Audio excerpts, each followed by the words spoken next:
Ladies and gentlemen, good evening and welcome to another episode of Trudge Report. We are a recovery-based podcast. My name is Sean and I am your host. I'm joined by my good friends and fellow trudgers. Please remember to listen on Apple, Spotify, or wherever you get your podcasts.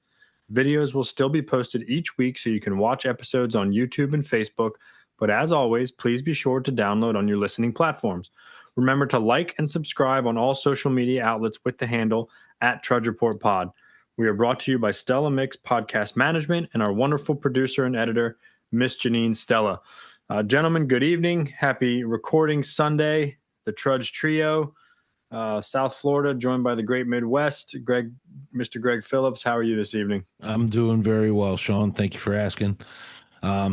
Just another couple days closer to Christmas, man. So actually, when our listeners listen to this, you will be celebrating. It will be Christmas Day. Come out on so Christmas Day. Yep. Hope we can help ring in your holiday season with you. But yeah, man, just enjoying the time, getting some last minute shopping done, all that fun jazz. We're looking at a potentially unseasonably warm Christmas here in Ohio. So I mean, like the high 40s, low 50s. No snow, no white Christmas this time around. So, wow, bathing suit weather. I know, right? That is shorts and t-shirt weather for an Ohioan for sure. Nice, I like it. Let it all hang out. Let it all hang out. Danny, what's going on, man? Not much, man. We're tired. We woke up at 3:00 this morning to catch a flight home from seeing my son's game yesterday, which was awesome. But yeah, we're exhausted, and yeah, Merry Christmas when this comes out, and Happy Hanukkah. Gotta send that out too, you know. But we got a traveling week. Tuesday we're heading back up north, and we're gonna go stay till probably about New Year's. So everyone's all excited about that, and it's got 2 more days of work, crunch it out, and then 10 days off, man. I'm pumped. Can't wait. Nice. Where do you stay when you go up there? Mama Duke's place. That makes sense. Yeah, when we got all the kids, me and Alyssa sleep on the couches, and the kids make a big slumber party in the my mom's bedroom, and she sleeps in the guest room. Oh, cool. Yeah, it's always. If it's free, it's for me. Yeah. Very good. Yeah, we're all set and ready over here too. I think the last of the presents have been gotten, and just kids are out of school trying to figure out, just something to do with them for the next couple of days. But they'll probably just play outside the whole day anyways with all the other kids. And Christmas Eve, head to my brother-in-law's house. Christmas Day here at the house, just the 5 of us now, and then to my cousin's house, who always does Christmas Day dinner at his house a little down south of us. But yeah, we're all set. We're all ready. My dad was up here tonight hanging out with us. We played some golf today, and he came back to the house. And it's amazing how, it's just amazing how just having a grandparent at the house during evening routines just throws everything on top of its head.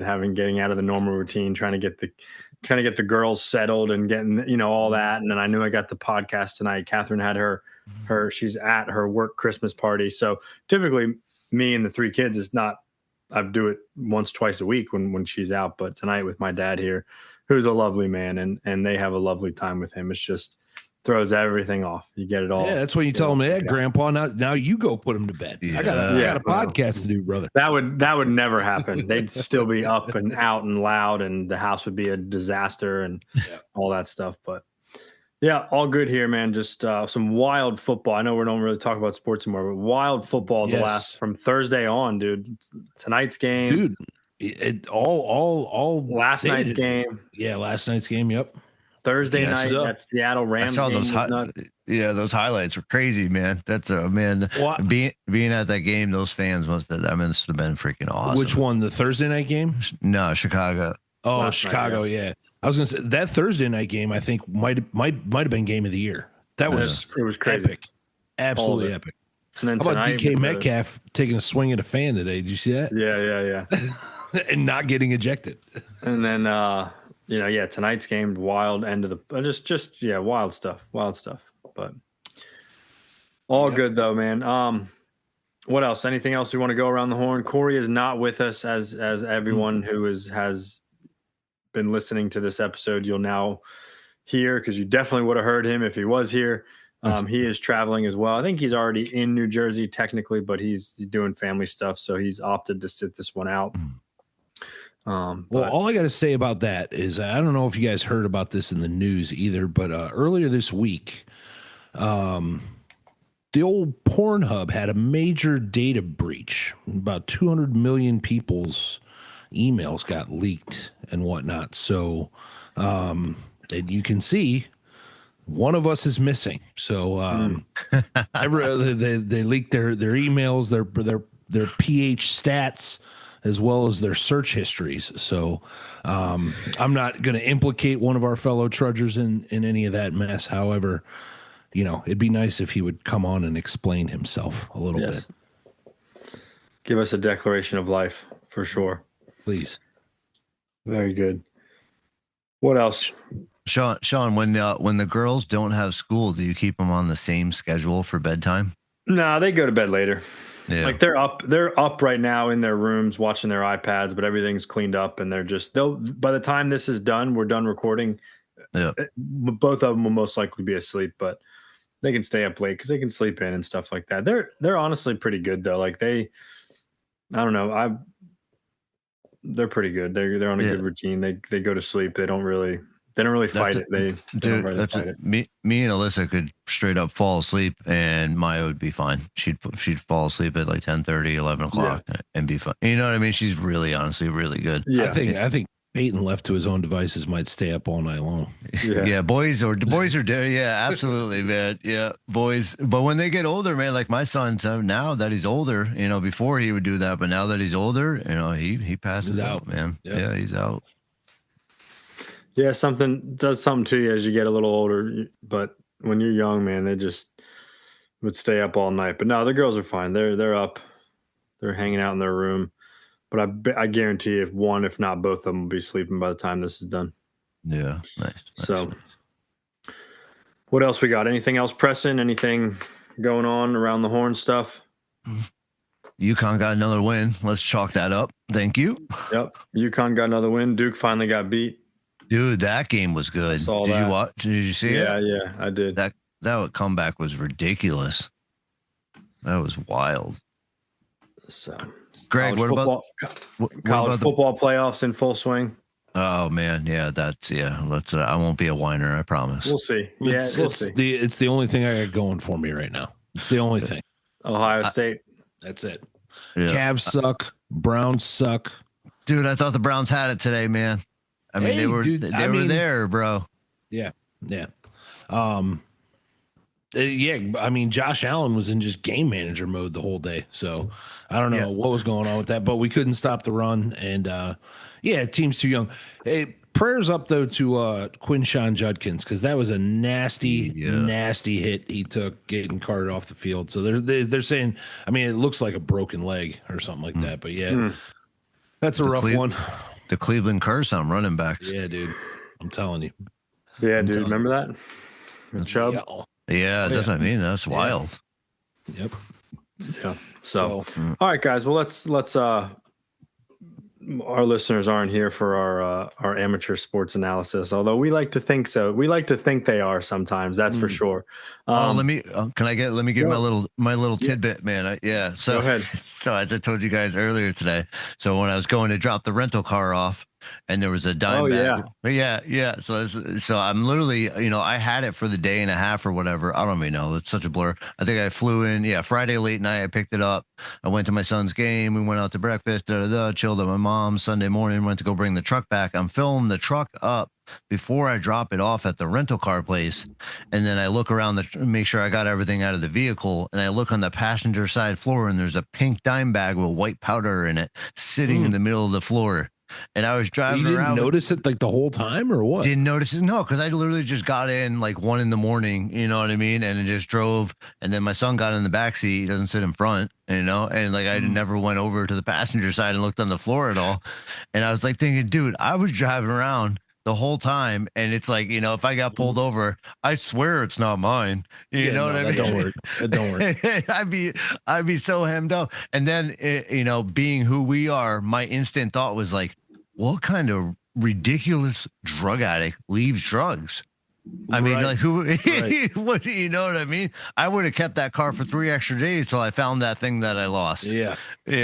Like you think of that vibe, but yeah, dude, it was wild. I was like, I was so baffled when I found that. I was just like, it was obviously some guy that was traveling for construction work or something like that because it was a Ford F-150, so it was definitely a fly by nighter. But yeah, dude, that was a wild. It's 4:30 in the morning filling up the truck. I should have seen my face, man. It was nuts. Did you like look around, make sure like nobody was watching you and stuff? 100%. I put it inside something to throw it out, so I wasn't I didn't just hold the bag up to throw it in the trash. Did you? So, was this a? Without giving any free advertising, was this a car rental agency or was it like an Airbnb type Agency. car rental? All right, so Yeah. agency. Did you mention that to them? Like, I did not. I did suck not. up your cleaning policies a little bit so that I don't go catch a felony and spend the rest of my life in prison.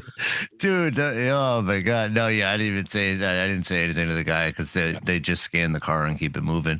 Okay. But yeah, you should have paid it forward, bro. Been like giving it to somebody like, yo, here you go, bro. Merry Christmas. Yeah. Right. Give it to the clerk, like, yo, you look tired. This will keep you going. Oh, drugs. That's terrible. Where? Oh, that's so wild, man. Oh yeah, that was a real I was like, what is that? And then all of a sudden I looked down and I was like, oh, all right, here we go.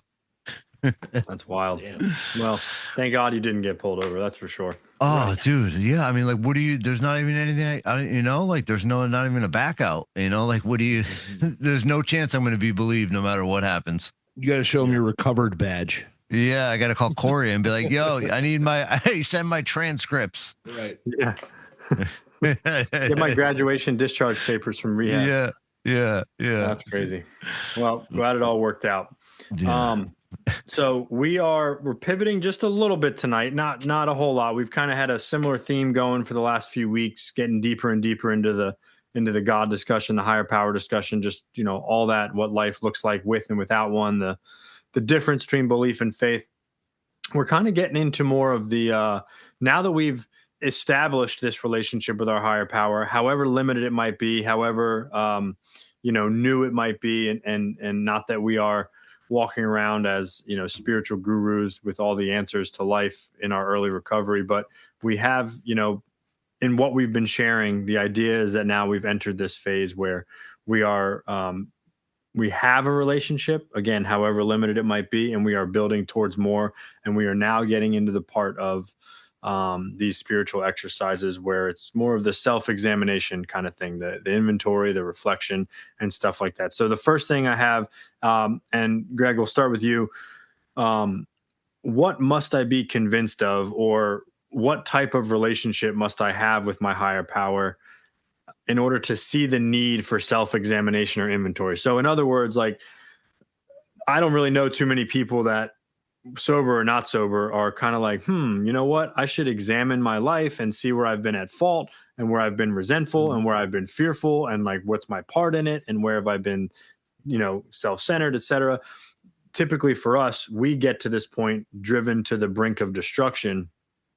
We admit powerlessness over our drugs and alcohol. We see the benefit, of the higher power. We start to build this relationship, and now we're told that, hey, we have to, we want to take an inventory of our life and our grosser handicaps, so to speak. Mm-hmm. So what must I be convinced of to see the need for self-examination and inventory?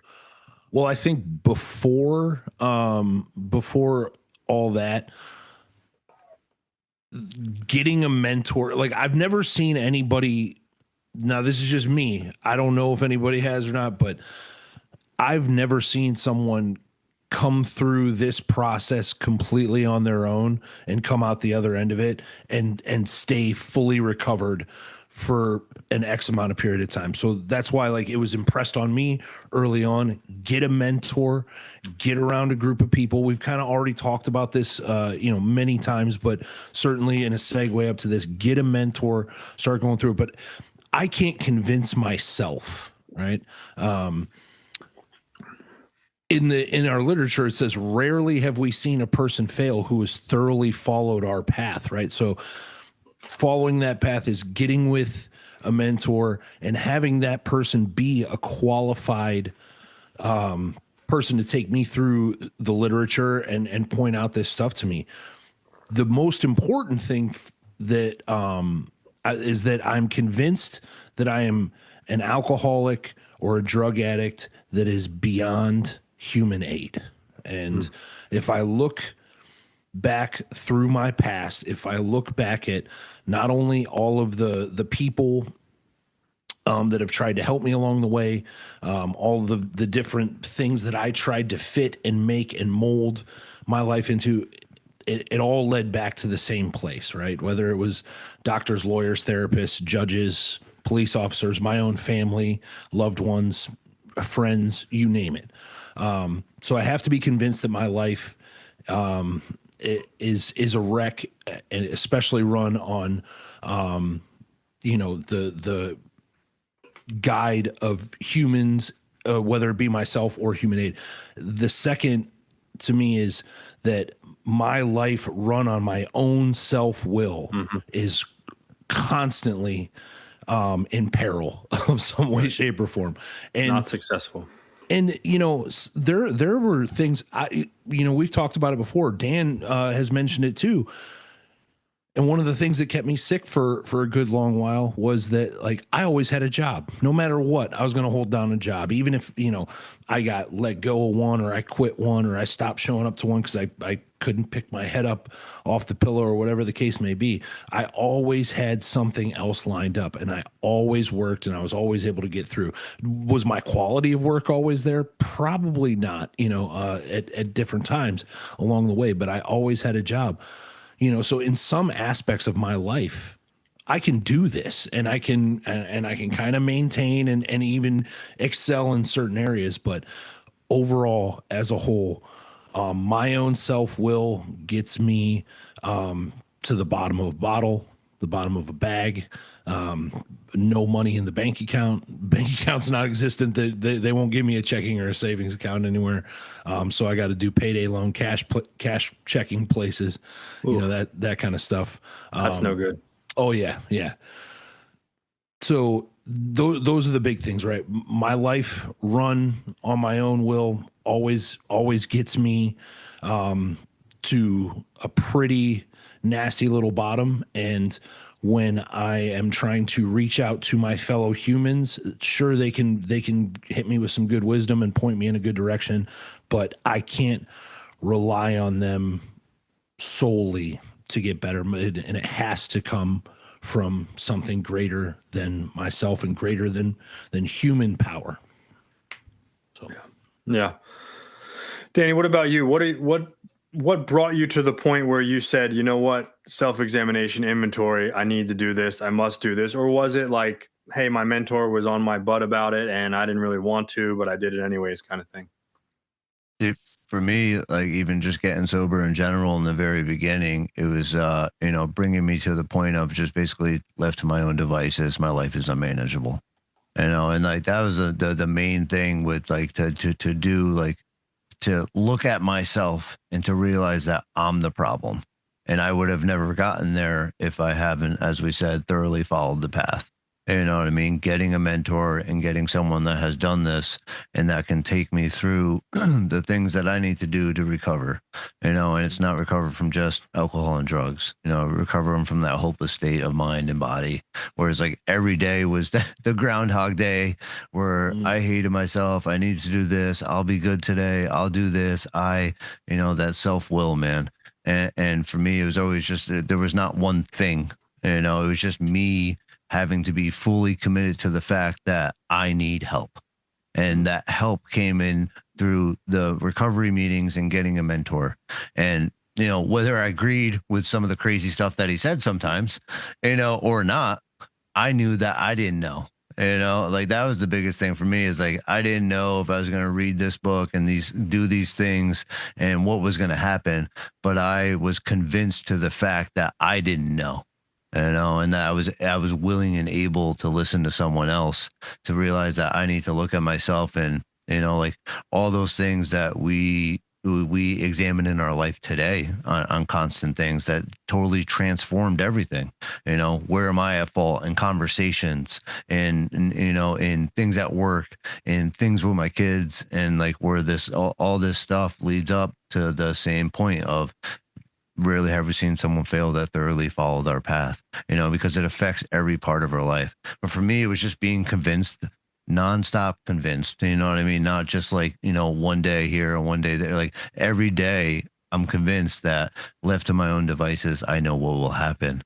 So I needed to do a self reflection and to look at these things and to list these things down, to really take a really good look at it and to see, what I can do to make things right and all that. But yeah, I was just being convinced that I didn't know, man. I mean, that was the main thing to me, and that I needed help, whether it's from a power greater than myself or a mentor. But it's just the fact that I can't steer the ship. Yep. I think back on it, and because it was good long while ago, like I'm trying to think of exactly how I felt, and maybe if there was a moment that I knew, and I don't really know, I don't really remember, but what I can say is this, is that when I was going through this process with my mentor, I had gotten to one of the decisions kind of before this, right before self-examination, pretty much what we were talking about last week and the week prior, and he said to me something very simple, very tangible, of like, hey, this decision we have to make, to kind of make God be in charge of our life can be a big decision, and it takes a lot, and it's sometimes not as simple as just making the decision and going. But he said that this decision, I just need you to agree and to decide that you will proceed with the rest of this process, the rest of these spiritual exercises, to the best of your ability and holding nothing back. And that was like something real and tangible. And it was like, oh, okay, I don't have to become this spiritual giant overnight, but I can start this process, and I just need to be committed to this work that we're doing in recovery. I can give that decision. I can fully turn that decision over. And then the next step in that was this inventory process. And, so that, which leads me into this word resentment, right? We hear this word a lot. What is a resentment? First off, right, for our listeners who may not know, I mean, I know what it is. I know you guys know what it is, but the idea of to resent, to re-feel something, and it was explained to me pretty simply early on. If I get cut off in traffic and I'm pissed, it's not automatically a resentment. It only becomes a resentment. And this is a simplistic, example, but you'll get the idea.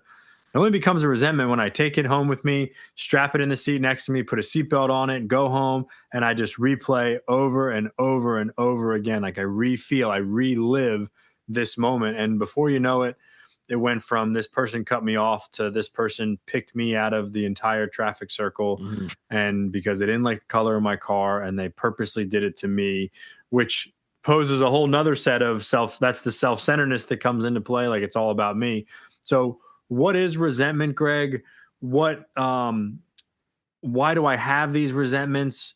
Or what were some of the resentments that you may have had? And most importantly, how do they affect me, good or bad? Which we can tell by this conversation, it's in a bad way, but how do they affect me? What are they? Some examples, and how did it affect you? You might have to cut me off on this one, because I could go all night.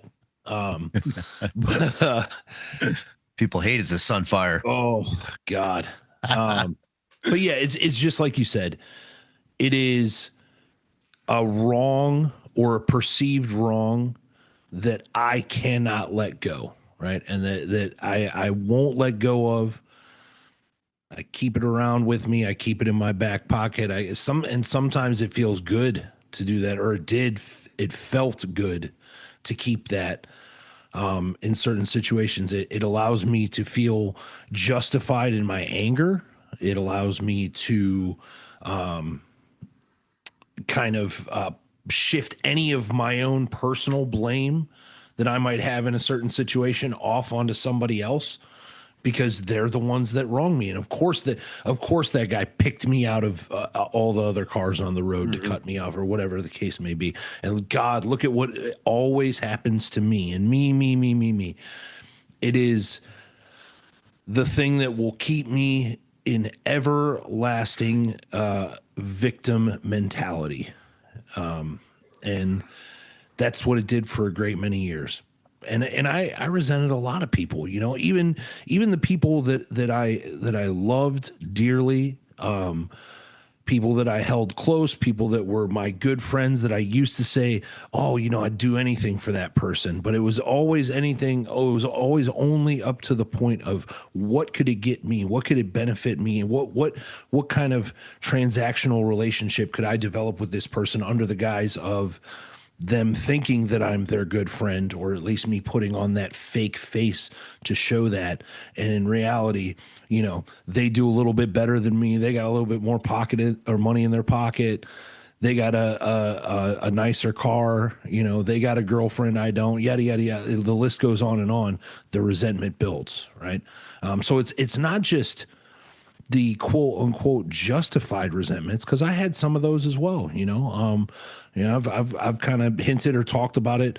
Before, one of the biggest ones was an abuser from my childhood. And I held on to that resentment for a long, long time. And that's when I talk about, like, that resentment kind of felt good because it justified all of the anger, the outward anger I had towards the world. Because it was woe is me. Look at what happened to me. My crime and all that was, the biggest crime was not only to those people around me, but to myself for holding on to that for so long and being such a negative, just wretch of a human being because of it, right? Instead of being able to let that go. And I think the biggest thing is, once I started to learn about resentments and how harmful it was, how much of a cancer it was to hold that stuff in your heart and in your soul every single day and go through life like that, it disconnects you from the people in the world.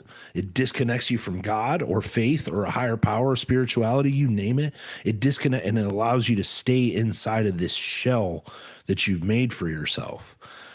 And yeah, once I learned about letting that stuff go, it helped me to understand that I don't have control over anybody but myself, right? The only thing I truly have control over is how I choose to react to situations. And that makes at least the little stuff nowadays, because it's not always easy. And I'm not going to sit up here and pretend that, I've been sober X amount of years and I don't get resentments anymore. Of course I do. They pop up. The thing is I have to let go. And thankfully I have the relationship with my higher power that I do. Thankfully I'm surrounded by good people that'll help me see my fault in a given situation and help me let go of that kind of stuff, so I don't have to carry it around on my shoulders anymore. But yeah, the biggest thing that I learned from all that is that I have to let go. I have to let go. I don't control anything. I'm not, like our literature talks about, the guy who's the actor and the director and trying to arrange everything in his life to fit what he thinks is the best scenario. So letting go was a big thing. But yeah, I had a lot of resentments, some of which I think anybody would say, oh, you were slightly, quote unquote, justified in that. I don't like using that word because that justification was bullshit and kept me sick for a lot of years. But yeah, pretty much anybody under the sun who in my warped and delusional brain came at me sideways or, messed up my day. So yeah, they you kind of touched on it. Like, resentment is, in a weird way, especially in active alcoholism and addiction, or even in just early sobriety when we're still really sick, our resentments are a comfortable, safe place to be. That, man, it's like, I wasn't going to give up my drugs and alcohol easily, but I'm definitely not going to give up why I'm a victim, who I'm pissed off at, what they did to me, that weird, negative, cynical outlook on the world. Like, that is like the last kind of thing that I have to hold on to when we're talking about all this stuff. And it is a safe, comfortable place to be. And, man, it is difficult. And that's why we have these spiritual exercises, but it is difficult to see, just how much they affect us, in the negative, and why they need to be changed. Danny, what about you? What did resentment mean to you when you first learned about it? Did you understand the term? How did it affect you? How did it affect the people around you, etc.? Yeah, I mean, resentment to me, well, early, I mean, I never knew like what a resentment was. You know what I mean? While I was out there using, drinking, and all that stuff, I never worried about it because it was a positive in my life. When I was getting high, it was a positive because that resentment was my justification to do so. Like every single time it made me at the end of the night, I was right. You know, I did this because of X, and I never understood that, until I got a mentor and started doing the work, and we started really diving into, like you just said, what a resentment is and why it is a negative. And Greg, I love how you touched on it, man, because it's so, like you do all this stuff and 10 years sober, 15 years, 20 years sober, everyone has resentments. You know what I mean? It's not this all of a sudden this thing comes and you never get a resentment. But the biggest difference is just like you said, because like in my life is that I'm not going to notice it right away, but eventually I will, or someone around me will. And I have these people around me and my higher power to talk to realize, to recognize, and to fix. Where back in Right. the but I never knew what it was, and I wouldn't want to fix it because it fed that, it really, like it was touching on me when we talk about speaking things into existence, the episode we did, Right. like that's speaking negativity into existence, having that resentment and holding it. A negativity was a positive when I was out there using and stuff like that. And, but yeah, I mean, going through the work and, I don't know about you guys, but like me, like when I was writing them down and stuff like that, and you don't realize how many you have, and you know what I mean, and how much you're holding on to, and when it starts like for me anyways, like when I started like spitballing out of my head, they started flowing like wildfire of all these things. And I had no holds barred when I was doing this, because to me it was like, it's like you can't withhold this, you can't withhold that. And to me, it's like, like, dude, I came here homeless with a bag of clothes. I don't really understand why I would withhold anything. Like for me, it was easy to just to divulge everything, because like, why? Who am I? You know what I mean? Who am I holding this for? It made no sense to me at all. But yeah, and I mean, and I could say, I think you asked earlier too, like, what, like my biggest resentment, kind of like you, Greg, my biggest resentment was my father. You know what I mean? Why did you have to go to jail? Why were you an alcoholic? And I held that through all my years, all my years. And that was like, honestly, one of my biggest breakthroughs was getting rid of that resentment. And you know what I mean? And I held that because justification comes from a resentment. And you know what I mean? It always does. And I can justify this because like Greg was saying, man, is that like, you might be right, but we go through each day today without weight on our shoulders. That is my goal every single day when I Yeah. rest my head at night. That's huge. I'll touch on that when you're done, because that's huge right there. Yep. Yeah, it's Oh. everything. I always tell the people. Yeah, I always tell the people too, man. Like when I'm talking to just other people in general and stuff, and it's like, like, hey, we have to have a conversation or something like that, and it's like, maybe it's not a resentment or this or that, but I have to say something X so we can, I'm feeling this way and I need to say it. You know what I mean? And that's part of like the resentment. So it doesn't build into something. Like I can recognize a feeling and I can say something so it doesn't build into something that's, going to be a resentment or something negative or a weight on my shoulders. And whether the other person is like, oh, you didn't have to, da, da, da. And I'm always like, no, but I did.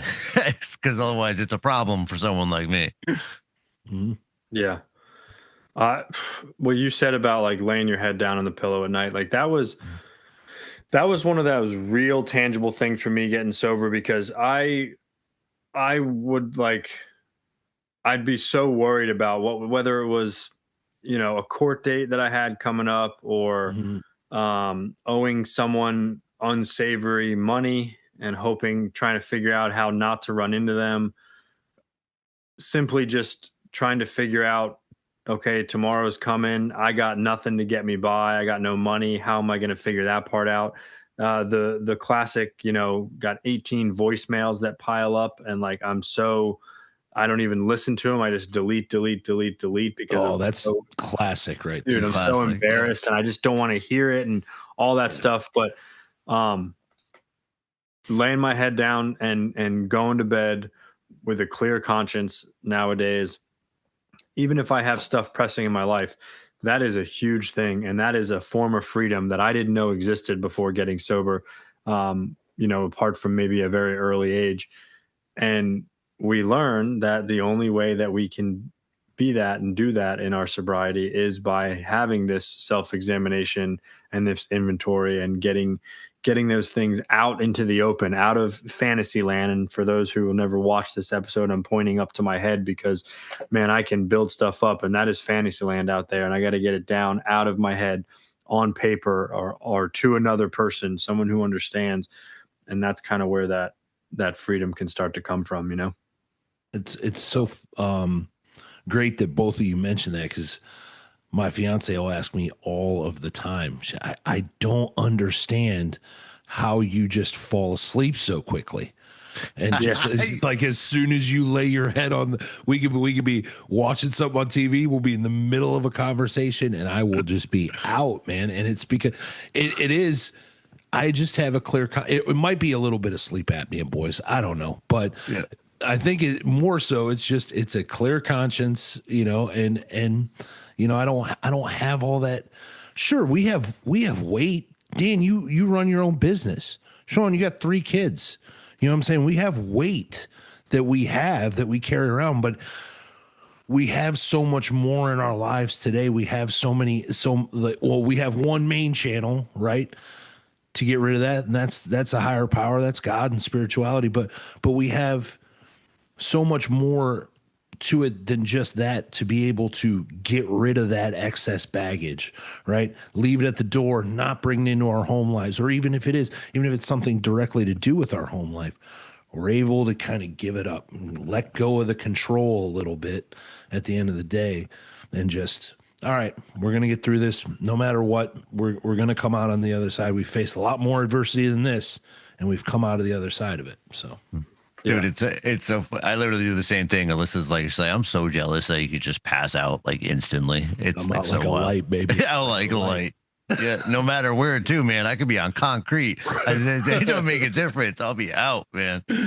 Oh man, but yeah, no, dude, it really, I mean, like everything that we have, with kids, work, whatever it is, and that's like, Alyssa will come and say something, and I was like, it's no big deal. I said, we'll figure it out, and it's like, she's like, but we got to do it. I was like, no, it's fine, man. That's like it'll work itself out. It's all good. Yep. And that also comes with experience and practice with all this stuff, like knowing that it's going to be okay. Or one of my favorite lines, like, hey, it already is okay. Mm-hmm. You're just, we're just trying to put our own little spin on it and stuff like that.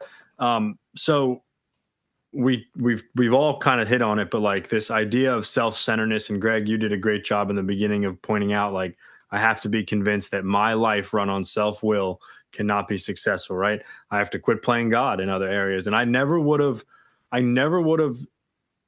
been able to describe the way I ran my life prior to getting sober as I'm playing God. I never would have used those terms, but it's exactly what we're all doing, right? We're, like you said, we're trying to arrange everything just right. If you do what I say, everything will be good. We are exactly 100% trying to play God. I would have just called it, being controlling, or I probably would have dressed it up in other terms, but that's exactly what we do. So how is self-centeredness the root of my problems? Or better question, do you agree that self-centeredness is the root or one of the main, roots in my problems? Greg? I think so. Yes. Because it starts with that, and then that will pyramid out from there. So, what we learn through doing this process in recovery is yes, we have resentments, and so many of those resentments are based on fear. But I think all of that comes from the self-centeredness. When I am solely focused on myself, kind of like I talked about earlier, even though I might say and purport that I love and that I care about my family members, my significant other, my good friends, my boss, whoever, it's all transactional at that point. Every last bit of it. And I can dress it up however I want to, but it's like, I only was interested insofar as what it could put in, either in my pocket or in my heart or in my body, whatever the case may be. that turns me off from the entire world, and it puts me in an echo chamber with myself. And when that happens, I get really delusional. It's like you were just talking about what's going on up in my head. A whole lot of fantasy, a whole lot of just delusional stuff. So when I am solely focused on that, when I'm solely focused on trying to play God, like you said, I'm living in delusion. I am trying and failing to control the actions of other people. I'm ultimately failing at even controlling my own actions, especially when I am, when my mind is racing, when I'm trying to figure out what I'm going to do to get my next fix, to get my next high, or even in those early days of sobriety when, my head's all over the place and I'm still, like you said, clutching onto those resentments. I'm still worried about how I'm going to get by and what I'm going to do and everything like that, instead of doing my best, even in those early days, to try and help other people. I might not have known much. I might, and I wouldn't want to go out there, at the sober house or at a recovery group and everything and pretend like I knew what I was talking about or anything like that. But even just, that little stuff, like we said, help them put the chairs away at the group, holding the door open for people, making coffee, taking the trash out.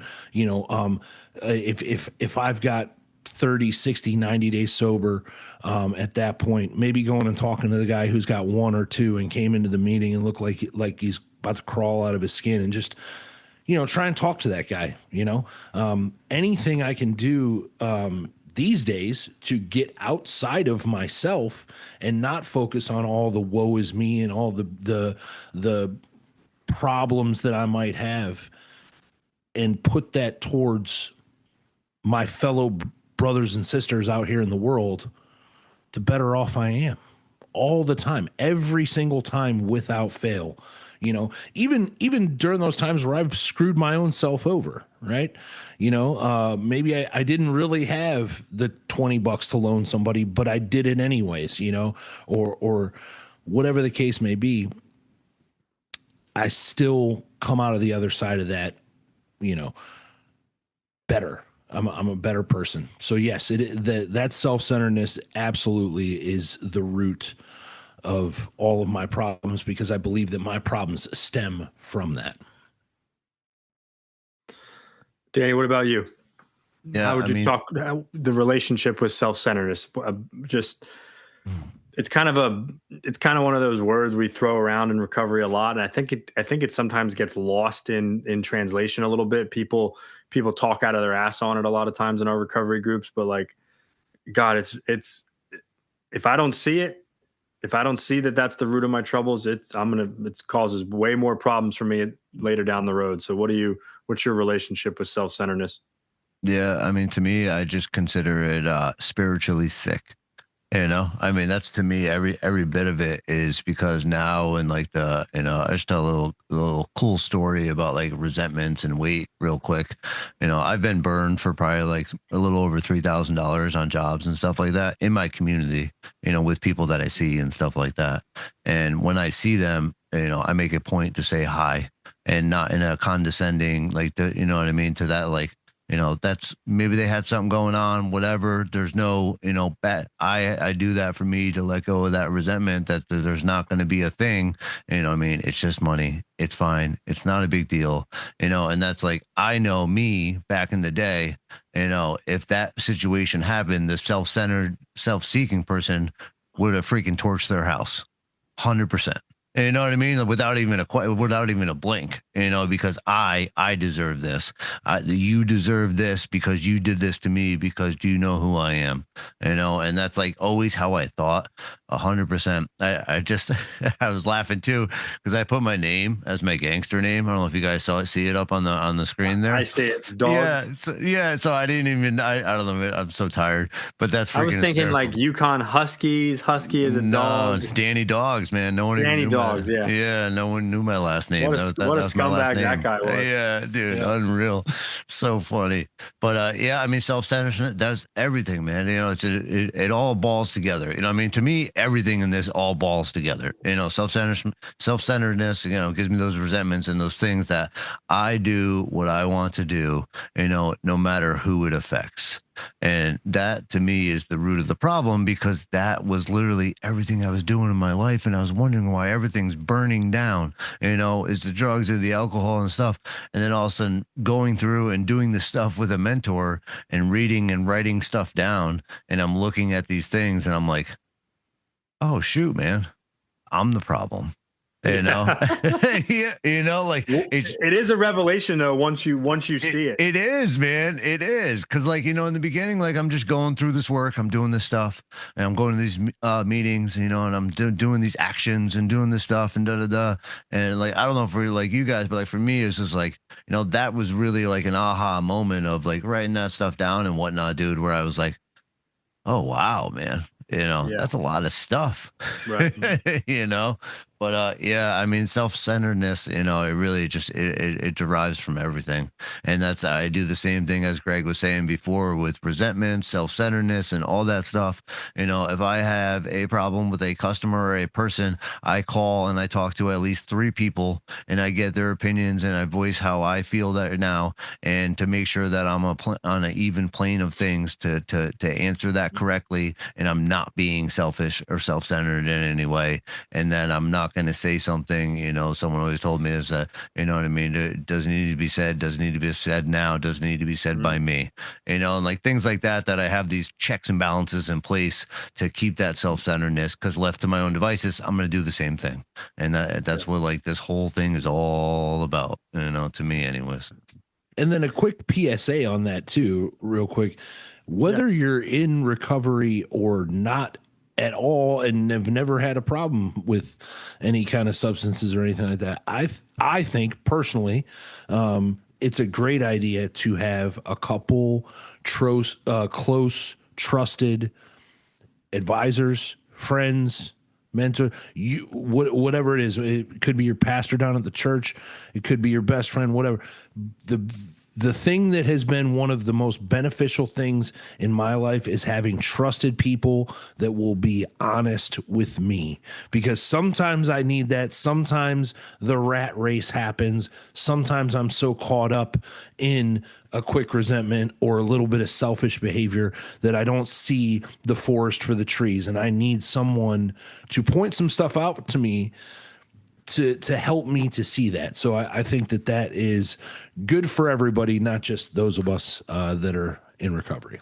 100%. And like you said, that by us meaning us as in the alcoholic and the drug addict, not necessarily the men of the house, but this goes for women too, but us as the recovering or recovered alcoholic and drug addict, when I start to put these things to practice in my life, the people around me, most notably my family, the ones that are around me constantly, they start to pick up on these things, and it is almost impossible for there not to be positive change and direction in the family as well. And, and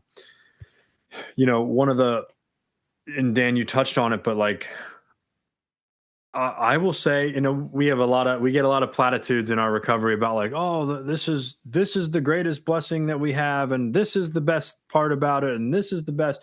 Man, there are so many of them, but I will say for me, one of them, and I this came to me years ago, like that idea that the problem is me, it's not you, it's not anybody else. That is such a freedom. That might be the greatest freedom that our recovery program has afforded us, because when it was other people and when my mood and my livelihood and everything that ran through me stemmed off of what you were doing, what the other person was doing, whether it was mom or dad, girlfriend or boyfriend, probation officer, judge, lawyer, employer, employee, coworker, like I'm shackled by that. I cannot live. I everything that I have and everything that I do and everything that I am is dictated off of what the person next to me does. And that is bondage, right? That is a huge bondage. So this idea that I'm the problem, My problems are of my own making. Selfishness, self-centered fear is what really drives all of this stuff. And we'll get into fear a little bit, next week more so, but that is a huge freedom in my life, and something that is, I've taken it with me all these years. And one of my favorite lines in our literature is, we step on the toes of our fellows and they retaliate, right? We invariably find that, sometimes it says sometimes they hurt us seemingly, keyword being seemingly, without provocation, but we invariably find that at some time in the past, we have placed ourselves in this position to be hurt. And again, that's just freedom right there, knowing that and being able to realize that it's not because of anybody else. It's not because of anybody else, So all that being said, I want to wrap with this for you guys. What can I do, or what should I do instead of holding on to resentment? What are some things that we are taught in our recovery program on how to deal with resentment besides just simply talking about it? What are we taught? Go, Greg, first. We'll keep it rolling in that direction. You got to let it go. You have to let it go. And Frozen shout out. Yeah, right. I have to talk about them, right? In either a group of trusted friends in the confines of a recovery group, when it's on topic to do so. Hopefully I've learned that little piece of etiquette. The biggest thing is getting that stuff down on paper. Yeah, is a huge help, right? That's big. And seeing not only what was my part to play, but what did that cause, and right? And have I harmed somebody else as a result of those resentments? Has it not just all been in my own head? Has it started to affect the physical world? And do I need to set that kind of stuff right? If not, if I don't necessarily need to do that, I certainly need to set it right, not only with myself, but with the guy upstairs, Right. because ultimately that's going to be what takes that away from me, right? That's been the key to solving my problems, right? So whether that be, yes, the recovery from the alcohol and drugs, but also the recovery from my sick self, right? So my selfish and self-centered behavior, the fears that I take, all that, and that's done via the way that I was taught, prayer and meditation, right? So we pray when we're asking for things, in the short and most loose sense. We're asking for things when we pray, and when we're meditating, we're listening peacefully and quietly for the answers to those things. Yep. Dan, what about you? What are some action steps you take, or some practices you have in dealing with resentment? Yeah, my biggest tool I was taught very early on, and I still use to this day, is writing it down to make it real. Writing that down, because I was writing it down and I was transferring it through my mind onto paper and seeing it, and all these steps were taking place, made it real for me, and that's still, I do this to this day, what I mean? Writing things down, because that's when, like, I need to really see it, because in the mix of life, things going on, but when I have to sit down and I have to write it down on paper, I'm taking a moment to really actualize what is happening in this moment and what it actually is, and then also, letting it up to the big man, and trusting the feeling I have inside and what needs to happen, and also talking to other people. Those are the three things. Is that first, I always write it down, and I, like, early on, that was huge, man. Writing it down, I'd write pages. You know what I mean? Early on, of just things, because I was so scared to not make something right, or so scared to not let go of this resentment. Because, like, I want to do this right, man. My life is so effed up. I got to do this. You know what I mean? Like, I was so nervous. Like, I don't want to mess up.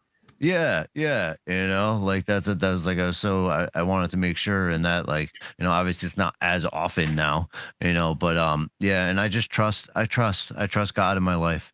I trust God within me, to know that, like, all right, I ran the process of this and that and the other thing, and then if I think I need to say something, I will always call somebody, at least one trusted person first before I say that thing, because I'll fly off the hip if not, to take myself out of it, just to check, like, hey, this person, da da da, I feel like I should apologize. What do you think? Da da da, and all that stuff. But yeah, I mean, those are my three steps. I mean, really kind of the same as early on, except early on I was a lot more nervous about it. Where now I Mhm. trust God in my life, where I trust those actions and the words that are going to come out of my mouth are going to be, true, and really speaking out of not from selfish standpoints.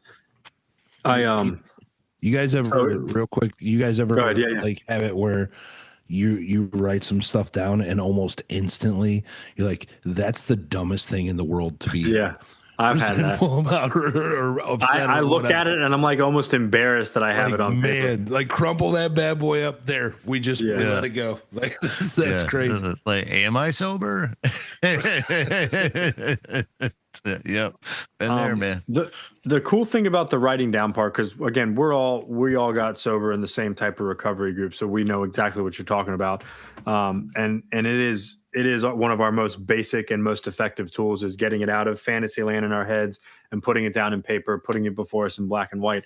And the cool thing is when we're doing this part of the process, it's not just let me just make a list of everyone I'm pissed off at, even though most of our mentors, that's kind of how they got us to do it, is like, hey, now's your time. Now I'm like, yes, finally I get to just bitch about all the people that have wronged me. Yes.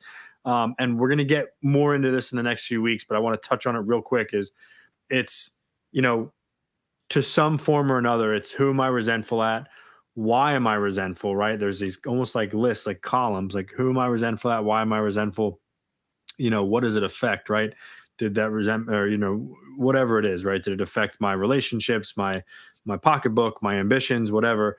But most importantly, then the mentor says, okay, now where were you at fault in that situation? Because for me personally, and I think I can speak for you guys too, 99.9% of my resentments, I totally had a fault. I was selfish, self centered, dishonest, inconsiderate, living in fear somewhere along the line to get that resentment. Very, very rarely.